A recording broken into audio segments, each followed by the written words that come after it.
Comme vous le savez, dans le cadre de la mise en œuvre du chronogramme de la transition, le recensement administratif à vocation d'état civil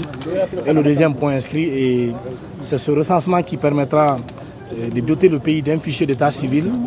d'un registre national de l'état civil et du fichier électoral. Et ce recensement permettra également de doter même la gouvernance du pays d'un fichier propre, interopérable avec l'ensemble des systèmes de santé, de sécurité, du système judiciaire et de l'ensemble des services liés à la fiscalité, à tout ce qui concerne la vie des citoyens dans le pays. Et comme la semaine dernière, on annonçait la disponibilité du logiciel devant permettre de faire le recensement, et cette semaine, nous avons bouclé la phase de sélection des organisations non gouvernementales qui doivent conduire les actions de mobilisation sociale et de sensibilisation dans les ménages sur le territoire national. Et nous avons également réuni l'ensemble des animateurs des stations de radio rurales du pays pour les outiller afin d'accompagner cette campagne. Nous avons estimé ces jours que les acteurs politiques réunis au sein de l'ensemble des coalitions de partis politiques ils sont incontournables. Donc il fallait les réunir pour leur expliquer le bien fondé de cette campagne qui doit démarrer afin qu'ils puissent mobiliser au niveau de leur QG. Et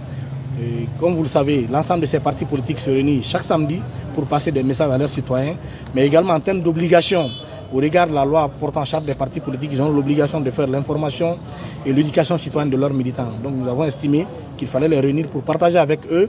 le processus de conduite de la campagne de mobilisation des citoyens en faveur du recensement avant le déploiement des 9818 agents recenseurs qui vont être recrutés à partir de la semaine prochaine, formés et déployés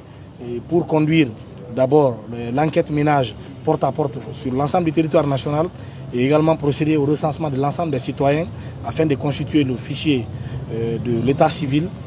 Et ensuite, le registre national des personnes physiques et tirer de ce registre national des personnes physiques les citoyens guinéens qui ont 18 ans révolus pour constituer le fichier électoral et aller vers le référendum constitutionnel qui devait permettre d'adopter la nouvelle constitution qui est en cours d'élaboration au Conseil national de la transition, comme ça a été annoncé dans le discours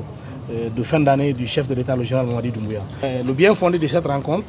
c'est permettre à ces acteurs politiques d'un certain niveau de pouvoir sensibiliser lors des assemblées hebdomadaires qu'ils organisent, leurs militants, afin de se mobiliser très massivement pour recevoir les agents recenseurs devant leur ménage pour le recensement qui doit se tenir. La particularité de ce que nous allons conduire, au lieu que les citoyens se déplacent pour venir vers les points de recensement, ce sont les agents qui passeront porte à porte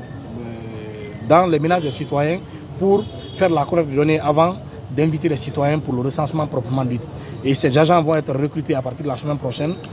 dans chaque localité et les modalités de recrutement sont très claires.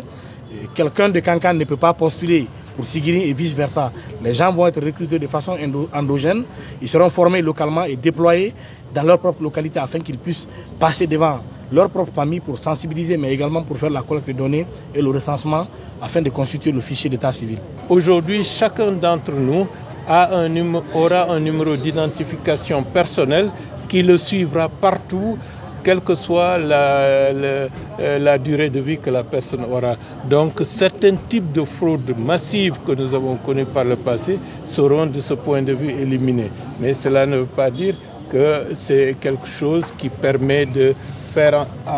que tout soit à 100% correct. Il y aura la nécessité toujours de faire preuve de vigilance, de veiller à ce que le processus soit correctement fait, de former les gens pour contrôler, pour sensibiliser la population. En d'autres termes, ça nous permet